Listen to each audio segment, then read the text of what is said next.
দেশে প্রচণ্ড দাবদাহের শুরু হয়েছে কয়েকদিন আগে। আমরা জানি যে ট্রাফিক পুলিশের সদস্যরা সবসময় রাস্তায় থেকে কাজ করে। প্রচণ্ড রোদ এবং বৃষ্টি সবসময় তাদেরকে কাজ করতে হয় রাস্তার ট্রাফিক শৃঙ্খলা নিয়ন্ত্রণের জন্য। সেখানে তাদের বিশ্রাম নেওয়ারও কোনো সুযোগ থাকে না।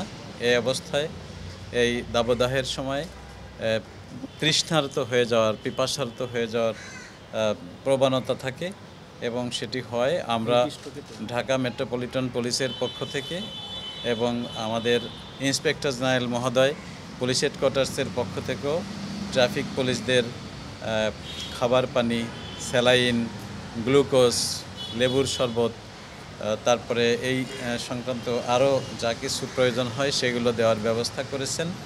আমরা পাশাপাশি ঢাকা মেট্রোপলিটন পুলিশের পক্ষ থেকে আমাদের 50টি থানায় বিভিন্ন জনবহুল স্থানগুলোতে, বাজার, বাস স্টপেজ, মার্কেট, এই সমস্ত জায়গায় শ্রমজীবী মানুষ, নিম্নবিত্ত আয়ের মানুষ যারা নিজেরা রাস্তাঘাটে পানি খাওয়ার ব্যবস্থা করতে পারে না, অর্থাৎ কিনে খেতে পারে না, তাদের জন্য আমাদের পুলিশের পক্ষ থেকে পানি খাওয়ার ব্যবস্থা করা হয়েছে এবং সেটি সারা ঢাকা শহরে 50টি থানা এবং ট্রাফিক পুলিশ বিভিন্ন জায়গায়, কিছু কিছু জায়গায় আমরা স্থায়ীভাবেই পানির ট্রলি আমরা দিয়ে দিয়েছি এবং ভ্রাম্যমানও কতগুলো রয়েছে।